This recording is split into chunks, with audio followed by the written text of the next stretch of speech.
நம்ம வந்து க்ரோ பேக்கில் வைக்க போகிறோம் ஃப்ரெண்ட்ஸ், மாடி தோட்டத்தில். ஃப்ரெண்ட்ஸ், இது வந்து வெள்ளை பூசணிக்காய் விதை வந்து கொஞ்சம் எடுத்து வச்சுருந்தோம்.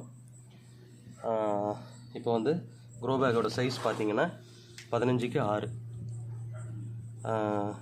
இப்போ இந்த க்ரோ பேக்கில் வந்து மண்கலவை, செம்மண், கோகோபிட், மாட்டு எரு, அப்புறம் வந்து ஃபெர்டிலைசர்ஸ் வந்து போன் மில், வேப்பம் புண்ணாக்கு, அப்புறம் வந்து கம்போஸ்.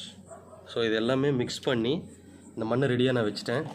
இதை எப்படி நீங்கள் அந்த பூசணிக்காய் விதை வைக்க போகிறீங்கன்னா, இதுதான் பூசணிக்காய் விதை, வெள்ளை பூசணிக்காய் விதை.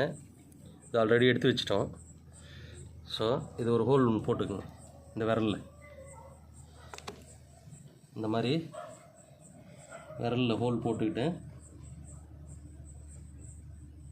இது ஒன்று வரும் ஒன்று வராது.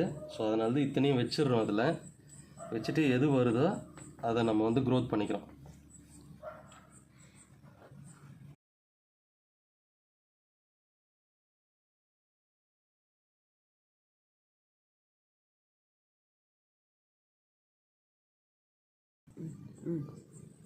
இந்த மாதிரி இதில் போட்டுட்டு அப்படியே க்ளோஸ் பண்ணி விட்டுருங்க. விதை எடுத்து இப்படி உள்ளே வச்சுட்டு க்ளோஸ் பண்ணிவிடுங்க.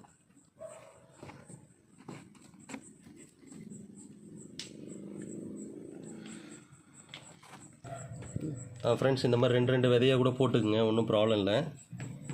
ஸோ போட்டுட்டு அந்த மண்ணை க்ளோஸ் பண்ணி விட்டுட்டு தண்ணி வந்து ஒரு 3 நாளைக்கு நல்லா வந்து தெளித்து விடுங்க.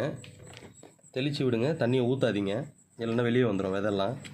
ஸோ அதே மாதிரி ரொம்ப தண்ணியும் ஊறக்கூடாது. இதில் மண்கலவை இப்படி தான் இருக்கணும், தூளாகவே இருக்கணும். மேலே அப்படியே ஸ்ப்ரே பண்ணி மட்டும் விடுங்க. 3 நாளைக்கு நிழலில் வைங்க, 3 இல்லைன்னா 5 நாளைக்கு நிழலில் வைங்க. அதுக்கப்புறம் எடுத்து சன்லைட்டில் வச்சுக்கோங்க. ஃப்ரெண்ட்ஸ், இந்த வீடியோ உங்களுக்கு பிடிச்சிருந்தா லைக் பண்ணி, கமெண்ட் பண்ணி, ஷேர் பண்ணிக்கோங்க. மறக்காமல் சப்ஸ்கிரைப் பண்ணிக்கோங்க ஃப்ரெண்ட்ஸ், மறக்காமல் சப்ஸ்கிரைப் பண்ணிக்கோங்க. அப்போ தான் நான் போடுற இந்த மாதிரி உங்களுக்கு useful tips and useful videos வந்து உங்களுக்கு அப்டேட் ஆகிட்டே இருக்கும். So thank you so much.